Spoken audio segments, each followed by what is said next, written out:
Hey, what's going on, guys? I am Jake from today'siphone.com. Tomorrow is Apple's Worldwide Developer Conference, so naturally we have a ton of rumors and speculation about what we might see at the event, so without further ado, let's get started. Okay, now the first thing I want to tell you about is a story coming out of Mac Rumors. Now they're reporting that when iOS 5 goes live on our devices, one of the features we could see is automatic app updates. This would mean that when there's a newer version of an application available, your phone will just automatically update it as it sees fit, so you won't have to actually go into the App Store and manually update your applications. Now, evidence of this feature's existence comes directly from iTunes. A quote from the updates page reads, "Or if your device has automatic download enabled for apps, your updates will download to your device without having to sync." Now, as you can imagine, this is a very cool feature. As of right now, there is no word on whether this will work over 3G or Wi-Fi, or if it's 3G, what carriers will support it. If you remember, a couple weeks ago we reported on a deal between Apple and Verizon that could be in the works that would allow over-the-air updates for Verizon iPhones.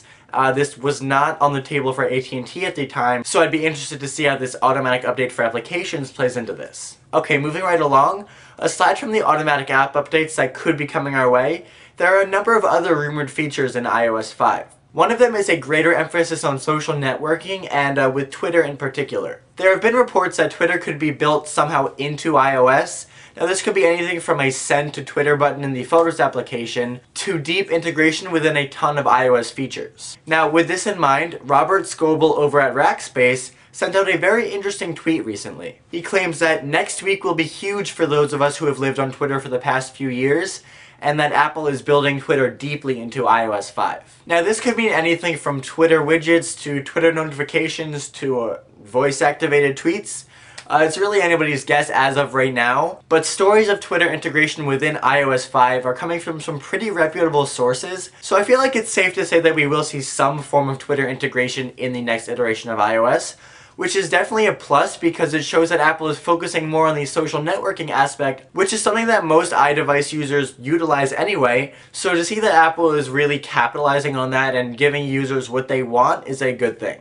Well, that's my opinion at least. How do you guys feel about this Twitter integration? Are you happy and excited that you could be connected to Twitter a bit easier, or do you think that we are connected enough as it is and you'd rather not see some Twitter integration into iOS? Or maybe you'd go a third option and rather have Facebook or some other social network integrated instead. Either way, let me know in the comment section down below. And while all of these things are pretty great, the one thing that I'm looking forward to more than anything from WWDC is a revamp of the iOS notifications. For me, what started out as a slight annoyance to the little blue pop-ups on my iPhone, quickly changed into a deep desire for a new and sleeker notification system. And I think it's the general consensus now that as far as notifications are concerned, Apple is way behind. So behind, in fact, that some developers have taken to rewriting the entire iOS notification system and providing it as a jailbreak alternative. Now, the guy behind one of the best jailbreak notification systems, called Mobile Notifier, is a man by the name of Peter Hodges. Hodges. Now, for those of you who don't know, Mobile Notifier is a super sleek and super easy to use free jailbreak tweak in Cydia right now, and in my opinion it really does provide the level of notifications that we should be seeing on our iOS devices now. It's sleek, it's intuitive, it's unintrusive, it's easy to use, and that's probably why Apple took notice. News has been flying all over the web that Hodges has actually started to work for Apple, presumably to help fix the notification system. He sent out a cryptic tweet a couple days ago that was later deleted that said that he would be taking some time off of Mobile Notifier to work for a certain fruit company. Now, what concerns me is that Apple is just hiring this guy.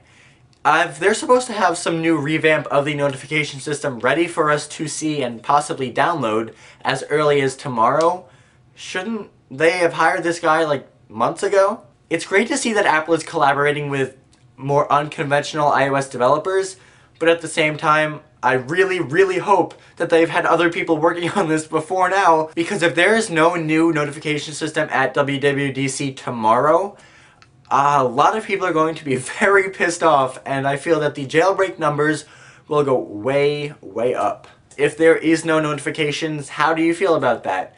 I've heard some people say that they are happy with the notifications now, but I think they are in the minority. Let me know your opinion in the comment section down below. Okay, moving on. A very interesting story is coming out of the Wall Street Journal this week. They're claiming that Apple will release the iPad 3 a couple months early, more specifically in time for the holiday season. But that's not all. They're saying that when the iPad 3 is released, it will not only sport a higher resolution display, but it will also be LTE capable. Now, I've already expressed my opinion about this in the post on today's iPhone.com, but I gotta say, I am just not buying this. I really don't see Apple pushing the time frame for the next iPad up, especially when the current iPad model is selling so well right now. What's more, enabling LTE on the iPad before the iPhone doesn't really make much sense to me. A lot more 4G phones are coming out now than tablets, and I think it's more important for Apple to stay competitive with the 4G phones first rather than the tablets, because they already have a huge percentage of the tablet market. Not to mention, 4G technology is relatively new, and to enable that on a device like the iPad, which will be so incredibly data intensive, before they do it on something like the iPhone, which yes, is also very data intensive, but I feel that it is less so than the iPad, just because the iPad is more of a computing device rather than a mobile communication device. So I really can't see them, I don't know where I'm going with this. No, this is not gonna happen, I don't think. The iPad will come out in the March-February timeframe like it usually does, and it will probably sport a higher resolution screen, but I don't think it will be LTE capable. And finally, back to WWDC news. It is now official that Apple will be launching the iCloud service at WWDC.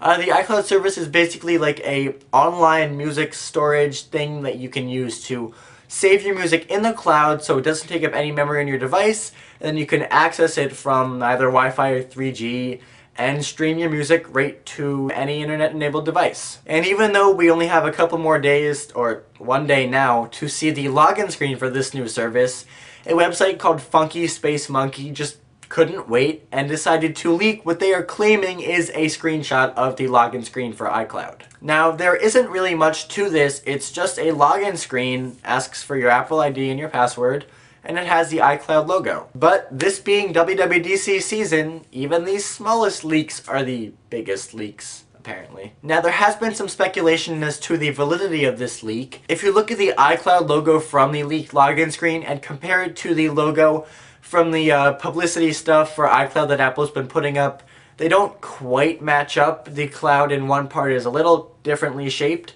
So it could mean that it's a fake, or it could mean nothing at all. But once again, we only have one more day to find out, thankfully. Alright, well that's it for today. Don't forget that the links to all of these stories I talked about are in the description down below, so go check those out. If you want to follow me on Twitter and talk to me, ask me some questions, or just share your opinions about the stuff I talked about today, you can do so at twitter.com/tipjake. And don't forget to come back to today'siphone.com tomorrow, 10 a.m. Pacific time or 1 p.m. Eastern time.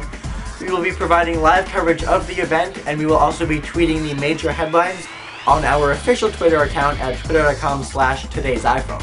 Thank you very much for watching, and I will see you tomorrow.